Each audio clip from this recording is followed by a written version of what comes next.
Hey, everybody, welcome back to the Fearless Artist Podcast. I'm your host, Michelle Lynne, and today we're doing a solo episode around something I've been thinking about for a long time, and it's all about energy management and the ebb and flow of a freelance musician career. And I don't know why, I've just been overthinking it a lot. I haven't done one in a long time. I think I've gotten really into the role of interviewing other people and hearing their ideas. So anyway, just know that wherever you're at in your journey of being fearless, there's always going to be a reason for you not to show up. There's always going to be a thought that you have that you're worried about what people are going to think, or if it's good enough, or if you have something important to say. Even though I get messages every single day of people who are thanking me for what Deanna and I do at TFA, for the impact that we're making, the content we put out, it's still very easy to fall into this trap of believing oh no, do I have something to say? So anyway, I'm showing up because that's what we teach you guys to do too. So we're here to share ideas. We're here to share and connect, and that we believe we have something valuable that's going to make impact. So I just believe that this is going to be a powerful episode. I believe that you're going to hear things that are going to spark new ideas for you. Make sure you have a pen and paper, because I know you're going to get ideas when you're listening. And if you're driving, don't do that. But I've been coaching a lot in our mastermind and our membership Fast Forward. I do a lot of one-on-ones. I think I'm up to 20 one-on-ones a month now. And it's just such a privilege and an honor to be walking with musicians who are pursuing careers and hearing their obstacles and hearing their opportunities and hearing their thought process. And it's just such a joy for me. And so I hear a lot about what people are thinking about struggling with. And that helps me to really, first of all, shape our content to know what musicians need right now. And everyone's at a different level. You know, some people are coming in and they're like, oh, should I maybe make an Instagram for my music? If you've been following me for longer than 2 seconds, then you know what the answer to that is. But, and then some people are coming in and they're balancing multiple businesses. They've got different income streams. They've got different audiences. Then, they're asking me, do I need to make a separate Instagram account? Because I have so many people that I'm working with in different ways. We have a lot of musicians in our membership that do different things. A lot of people are more than just a musician. They have multiple skills and strengths, whether that's in project management or content creation, virtual assistants, organizing, even cybersecurity, team management, leadership. Some people are in corporate jobs as well. There's a lot of people doing a lot of different things. And so it's about managing all of that, keeping all the balls in the air, hopefully, not letting anything drop too much, and pursuing ultimately, why are we here? We're here to pursue careers that are fulfilling to us. And we have learned that there's more than one way to success, that it doesn't have to look a certain way for you to be successful. You don't have to have the job that you were told was successful. You don't have to have the orchestra position or the solo career or the faculty position or whatever you thought was making it, quotes, making it.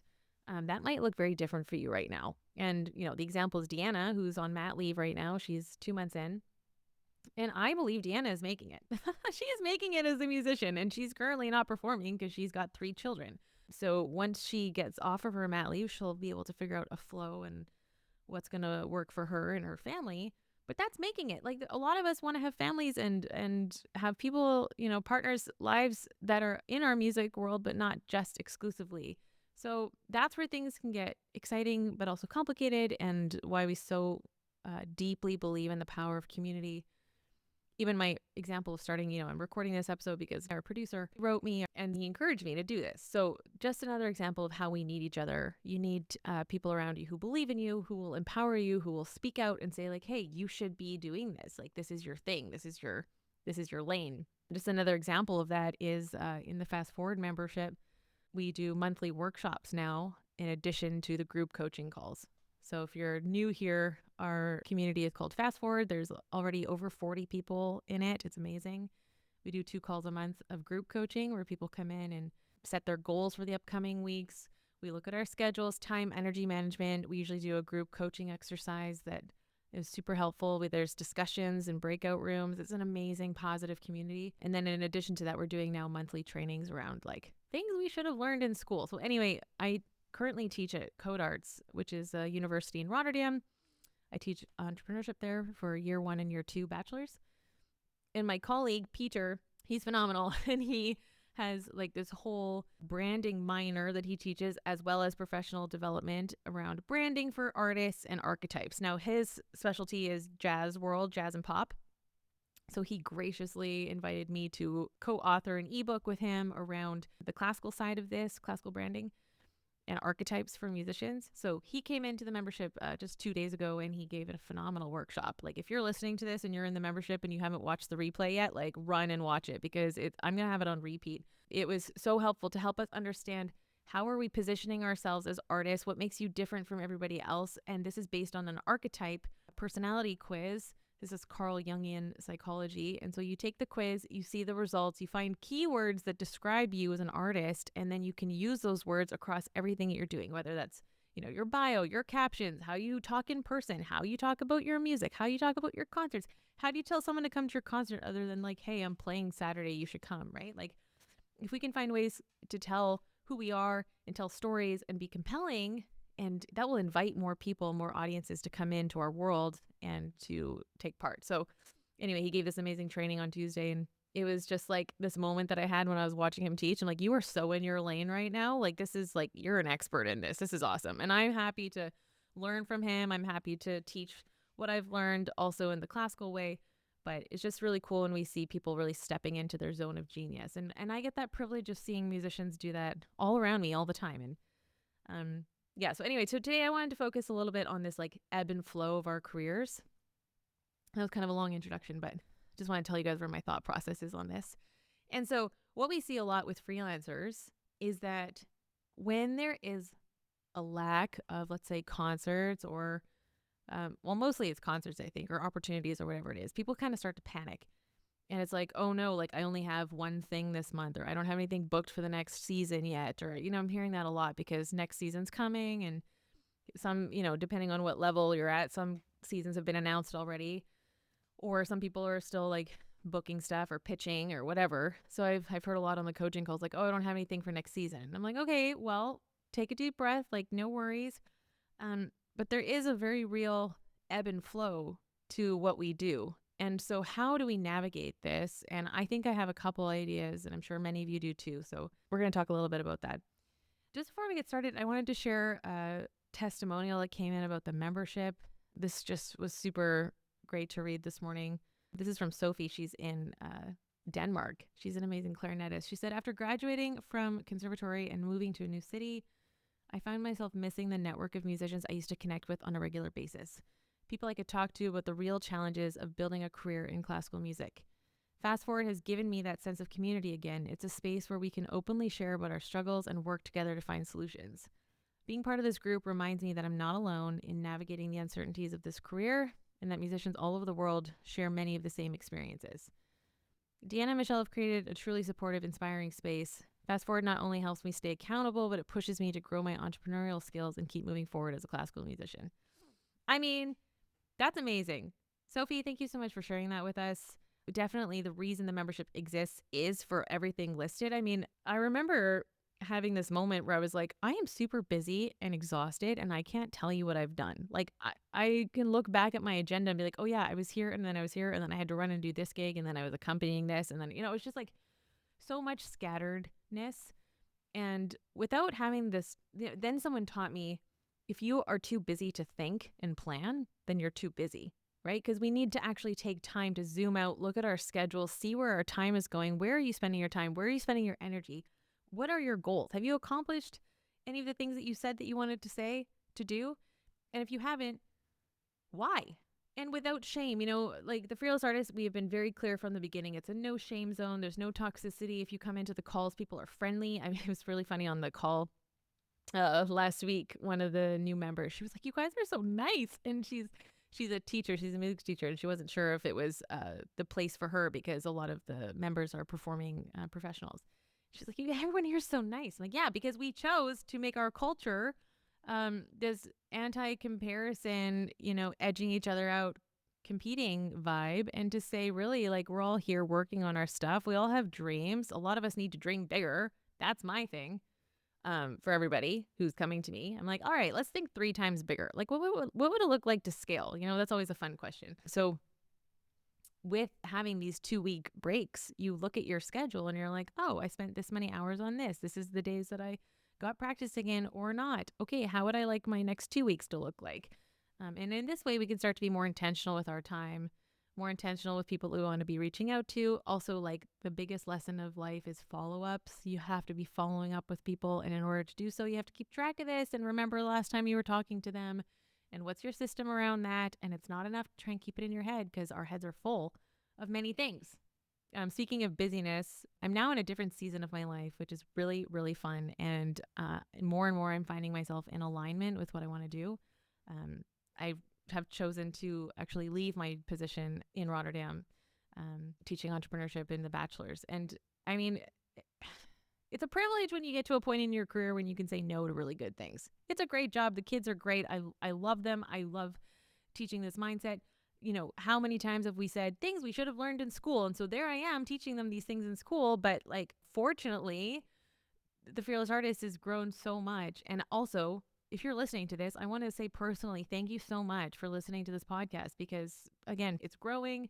It means so much to me that you guys are supporting the podcast, telling the message of the Fearless Artist, that the word is spreading, that there is a healthy way to be a fearless freelance musician, that everyone has their own strengths and skills. Everyone has a place at the table. And if you don't, then we build our own table. I mean, sometimes Deanna and I are looking at each other. We're like, wow, we built this thing from nothing. How is this possible? Lots of learning and mistakes along the way, of course. And of course, there was part of me that thought we would get to this level a lot faster. And then there's also a part of me that I don't know if I ever thought we would be at this level. You know, the membership has 40 people. We have a mastermind with 10. We have social media programs. We do workshops.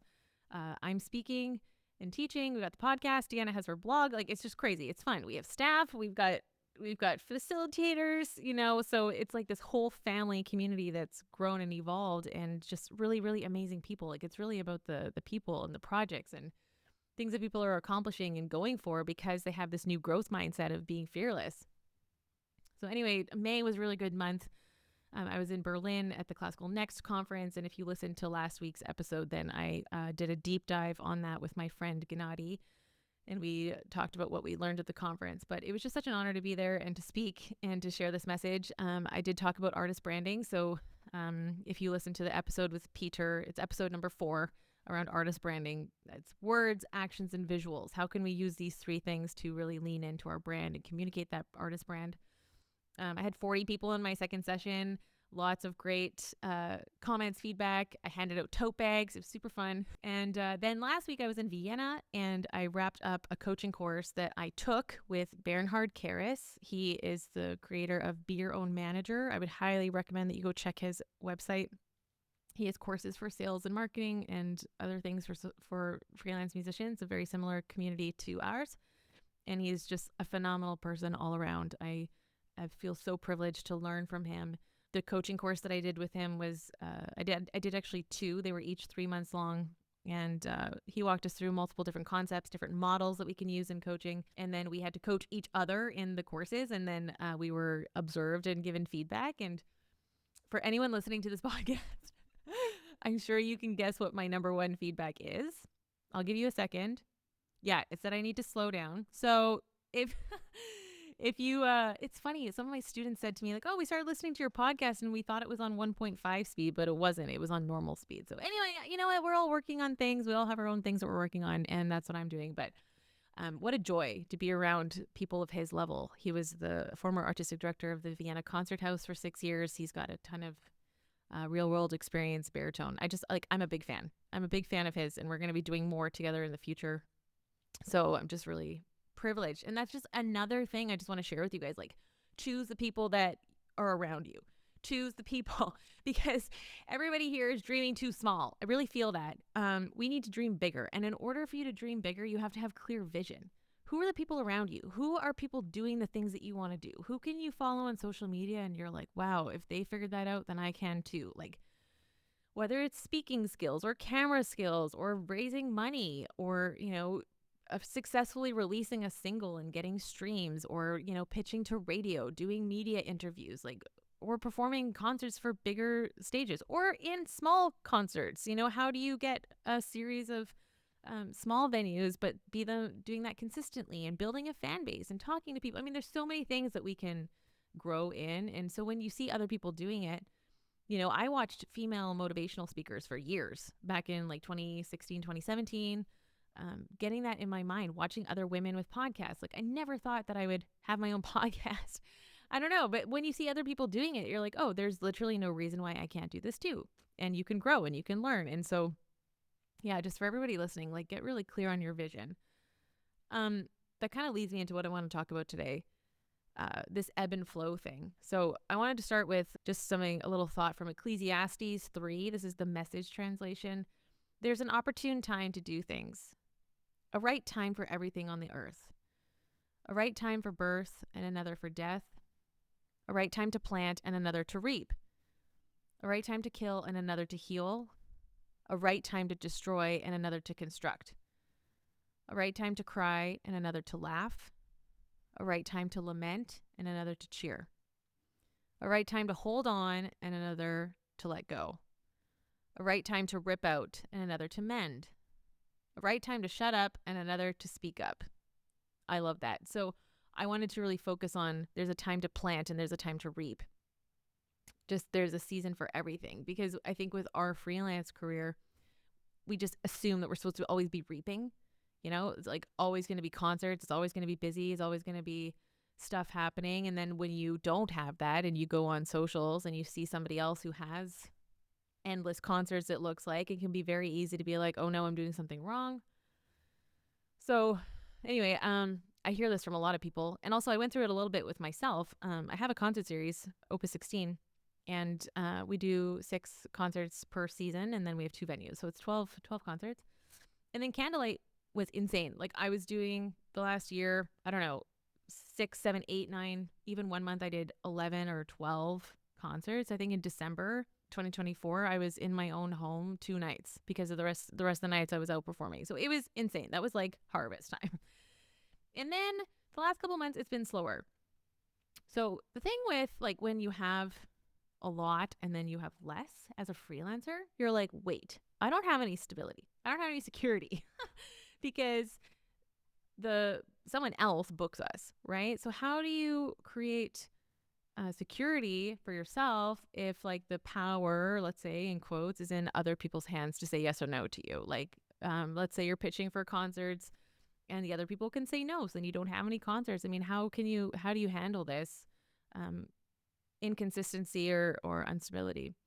So that was something that there was, like, you know, when you like have the temptation to fear, that was definitely there. It was knocking at my mind. And I had other people reaching out to me, other artists, and they were asking me like what I thought about it and stuff. And I was like, you know what? I just don't want to go into that mind of thinking at all. I'm just going to trust. Like, I figured out, I got some feedback that I needed to, it wasn't personal. There's just some stuff happening. Okay, fine. So if I've done everything that I know how to do to be giving excellence and to be performing at my highest level, then I'm just going to let go, right? That's what I just read in this verse. There's a time to hold on and there's a time to let go. So I decided to let go, and I'm going to focus on what I do have in front of me. Well, luckily what I do have in front of me is an entire coaching company that seems to be exploding, as well as my beautiful co-founder who's currently on leave. So that's a lot of things to do.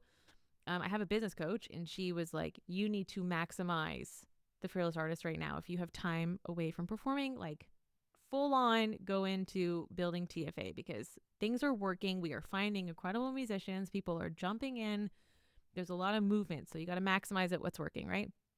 And then Opus 16, you know, I put more time. We had the radio came and broadcasted.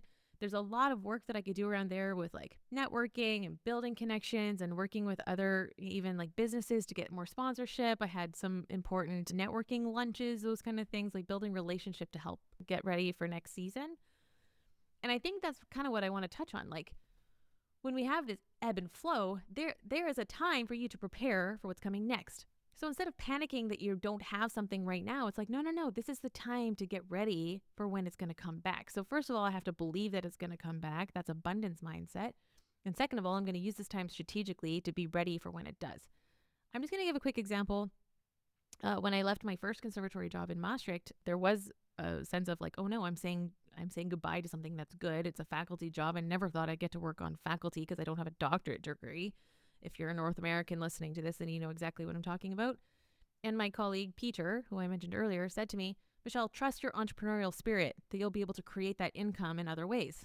And that for me just was like, boom, like that just hit me. I'm like, oh, I can trust that what I have inside of me will create possibilities and opportunities. And that is what it means to be an entrepreneur. Like we are creating our own futures. We are making projects happen. We are reaching out. We are picking up the phone. We are sending the emails. Like there is so much work that goes into initiating.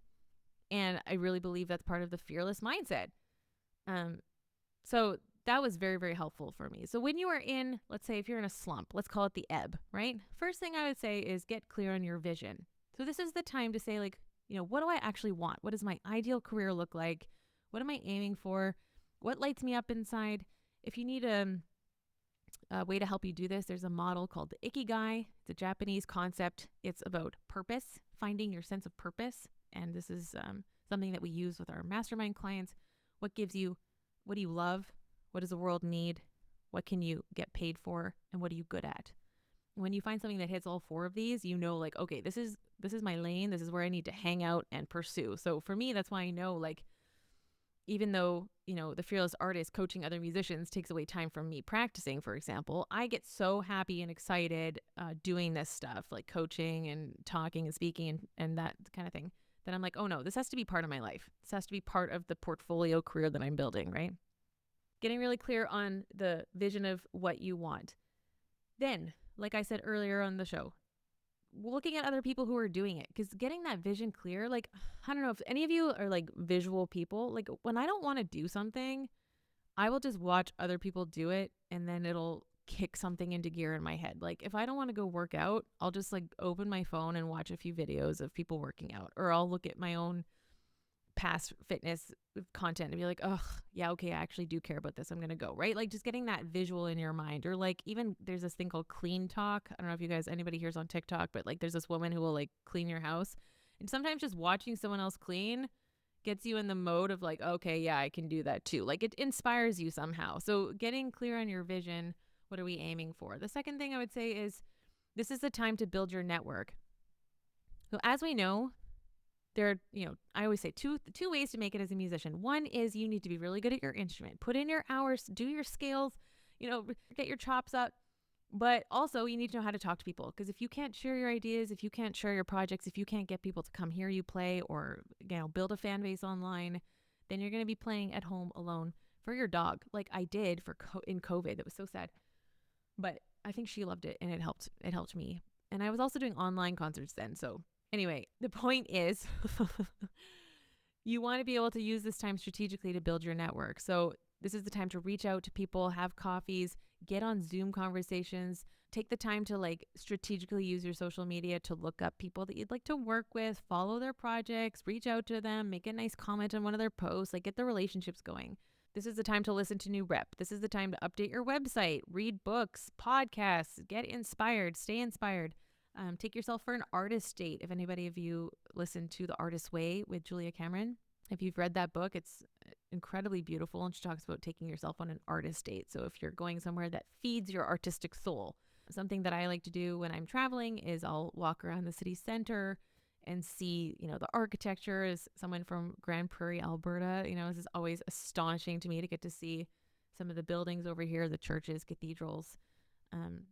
I was just in Vienna, like everything there is beautiful. It's crazy. There's always carving or things that are dripped in gold, and even doors are super ornate. You're like, okay, wow, this is amazing. Go to a museum, go to a concert, find ways to be inspired. Talk to other artists. This is not the time to get isolated. If you are in an ebb, if you are in a slump, this is not the time to separate yourself, to be around people who might speak doubt into you, like, oh, how do you pay your bills? Or like, oh, are you sure you should be doing that? Or like, is this really for you? Or like, shouldn't you just do a normal job? If you're nodding, listening to any of this, then I really want to encourage you again, like choose your circle carefully.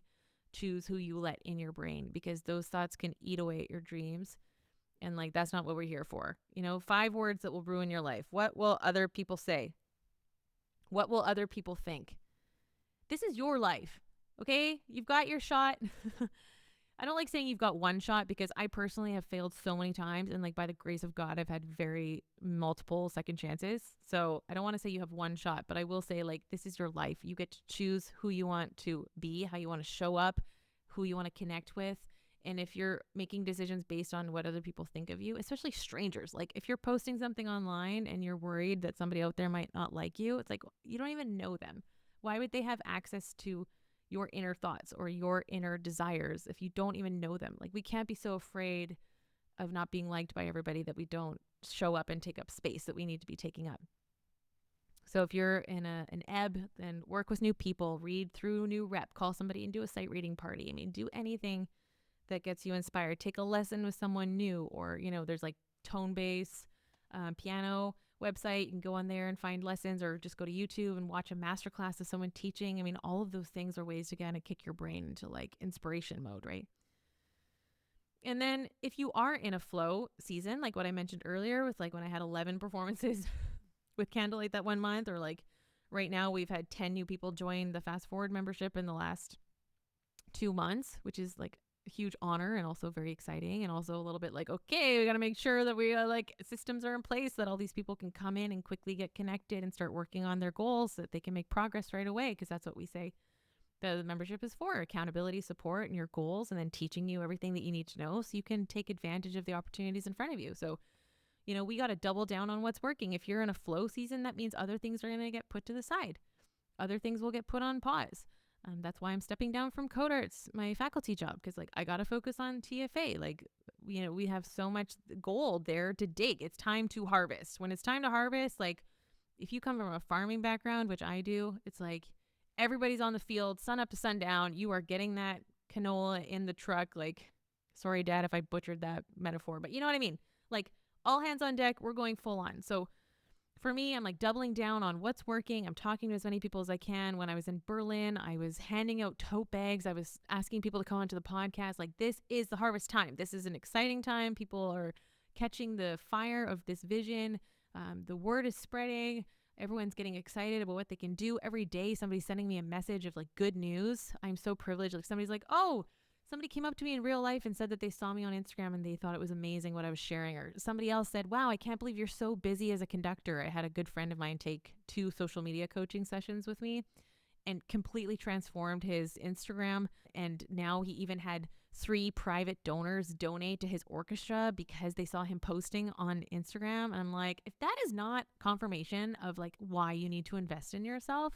He paid me for 2 sessions. He starts posting and then boom, he suddenly got private donors out of nowhere. People coming up to him saying, wow, we didn't know that you were so busy. We had no idea the projects you were doing. Yeah, because guess what? People don't know unless you tell them. People don't know. How are they supposed to know? Right? It's up to us to share in an authentic way, to share in a way that feels good to us. I'm not asking you to bleed online or share your innermost being, but I am saying you're a public figure now. If you are an artist, okay, if you are an artist, if you're a musician, then you have to be seen. You have to have visibility. Why? Because you literally picked a career where you are given a stage and there is a spotlight shining on you, okay? So we have to have a little bit of comfort with being visible. So that means we need to share what we're doing and go to where things are working, maximizing your opportunities. Focus on what's working and go 200%. So this might mean saying no to good things. I already gave the example of leaving my other job. Maybe you're going to stop teaching. Maybe you're going to no longer take beginner students. Maybe you're going to focus on creating that course that you've always wanted to do. Maybe a lot of you want to start a podcast. I've had a number of conversations, like 4 or 5 people have told me they want to start a podcast. Okay, do it. What do you need? Let's get you started. Probably you need to stop overthinking. Probably you need to know if people are going to like it. And guess what? You're not going to know unless you do it and then you wait and see what the feedback is. And people will tell you. People will tell you that they liked it, and that will give you the confidence to keep going.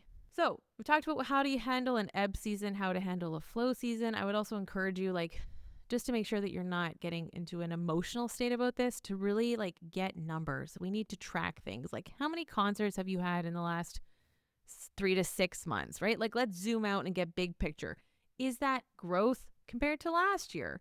Maybe you're actually doing better than you thought, but because it feels off, or because maybe you got a rejection that really stung, or maybe you thought that you had something that was going to work out and then it didn't, right? These things can really throw us off.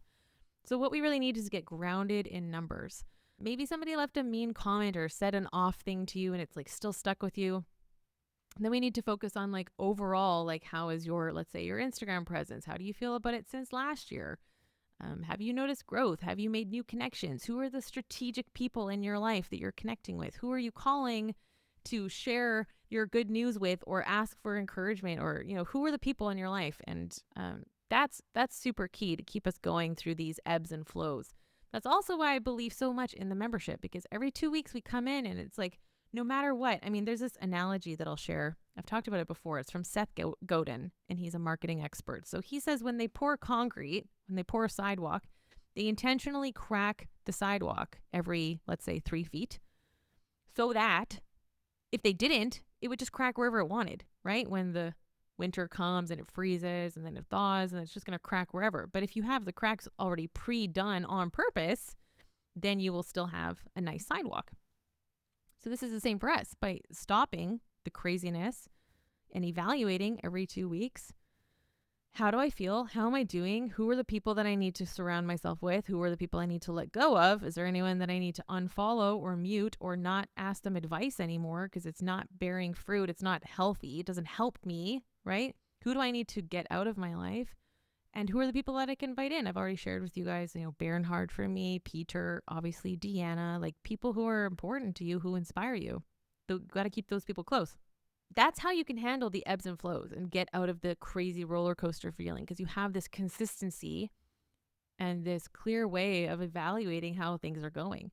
Then you can also break it into like 3-month goals, 6-month goals. For everybody in our mastermind, we work with them minimum 6 months. So they have to commit to like, where do you want to be in half a year and how can we help you get there? Make sure that you're accountable.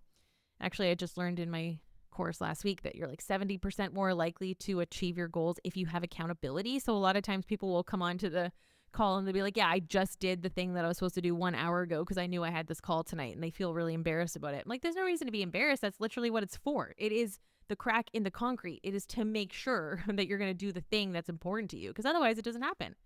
It doesn't happen. Like, I've hired coaches for every important thing in my life. I have a fitness coach. I have a business coach. I had an album coach when I had to figure out how to release my first singles and market those. Producer, anything that you can think of. Like, my accountant is harassing me for receipts. The producer of this podcast, he's telling me like, we got to stay on track with the schedule. If I didn't have other people being like, here is the parameters, here's the structure. Like, I mean, left to our own devices, I don't know. I wouldn't be here today. That's for sure. So who do you have in your life that can help keep you on track and becoming the best version of you and everything that you're supposed to be? Okay, I just want to mention one more thing before we wrap up this episode. By the way, if you are still listening, just please, it would mean so much if you would leave a review for us on Spotify or on Apple or wherever you listen to these podcasts. It'll just take 60 seconds and it will help other fearless artists discover everything that we share on the podcast. It would mean a lot. Just a couple quick sentences about what you love and a star rating. That'd be so great. Thank you so much. Okay, something that I hear a lot from musicians is they don't have any concerts coming up. This is going back to the ebb and flow thing. So they don't know what to post. And actually at the Classical Next conference in Berlin, I heard an Italian business coach, and she was like, oh, so do you think that you're only worth sharing something online if you have a concert? And that was a pretty harsh response, but she was right. And I looked at her, I'm like, oh, good one, lady, because you are so much more than your performing schedule. It doesn't matter what you have coming up or not, or if your last concert was X many months ago or whatever. It's like, you are an artist. You are an artist. You wouldn't be listening to this if you weren't. And you have something to say. You have something to share. So here's what you're going to do if you know that you need to post something and you don't have any concerts coming up, right? First of all, your content strategy, which you will learn if you do our social media programs, doesn't revolve around upcoming dates, okay? It revolves around who you are as an artist and the message that you want to share with the world. So that can include performances, but it can also include practicing clips, repertoire that you're interested in, ensembles that you like to work with. It can also just be thoughts when you're walking in the forest and you have a thought about creativity, or you have something that you want to share about technique or anything about your instrument that is interesting to you. You've put your life into this. You've put 10,000 hours into this. You have something to say. And so if you have old footage of a concert, I don't need you to say Throwback Thursday, okay? I don't want anybody listening to this writing captions around Throwback Thursday. I want you to just post the clip of the concert. Let's say it was 2 years ago, and you say, I loved this concert because. here's a story from that night that we played together. This was a beautiful experience I had because, or here's what an audience member said to me that I've never forgotten, or I don't care what it is, tell me something about that night, about your colleagues, about how you felt on stage. And it doesn't matter when that clip was taken, okay? Because if you post that and somebody sees it right now and they have an upcoming season and they're like, oh, that sounds great, I would love to have them, then you could be creating opportunities for yourself with content that's just sitting on your phone. And you could be creating more work, getting more concerts, working with new people because you're showing people that you're in shape, you've got chops, you know what you're doing. And if you're listening to this and you're like, well, actually, I'm not in shape because I've not been practicing consistently, fine, whatever. The concert wouldn't be tomorrow. Somebody would reach out to you today and say, hey, would you like to come? And then you would get your button gear because guess what we just said? When you have cracks in your concrete and you've got dates on the schedule, you're practicing, right? This podcast has to go out weekly. So I'm sitting here making an episode even though I have something else to be at in a couple hours that I really need to do. I really need to go. So post old content. Tell me a story about you. Tell me who you are as an artist. Tell me what excites you. Tell me what you're passionate about. Tell me a way that I could see myself in your content. And that is a way to build an audience. That's a way to build connections with people. And your network is so important. We already talked about this. As you're building your career as a musician, because people are going to open doors for you. They're going to recommend you. They're going to tell their friends about you. They're going to bring their friends to your concerts. And this is how we can grow. This is how we can take control and build our own careers. Okay. I really believe it's all about the people. Okay. I've given you guys a ton of information. What I want you to do right now is take out your phone, open up Instagram, send me a DM and tell me what you loved about this episode. Please, again, go leave us a review. Share this with a friend. Thank you so much for all of your support for listening. If you want to join the membership, now is the time. We have monthly trainings around really great topics, not just content creation. I'm going to be doing a Killing Perfectionism in Classical course, which is going to be revolving around mindset, perfectionism, why we hold ourselves back, resilience, and how we can overcome the inner critic. That's going to be coming over the summer, so you definitely want to get in now. Just open up your phone, send me a DM, be like, hey, I'm listening to the podcast and I loved this. It also helps me get good feedback so I know what you guys need and what's interesting for you. As always, make sure you're following us on all the places to follow on Instagram and Spotify, Apple, wherever you listen to your podcasts. Thanks for being here, and we'll see you on the next episode. Be fearless.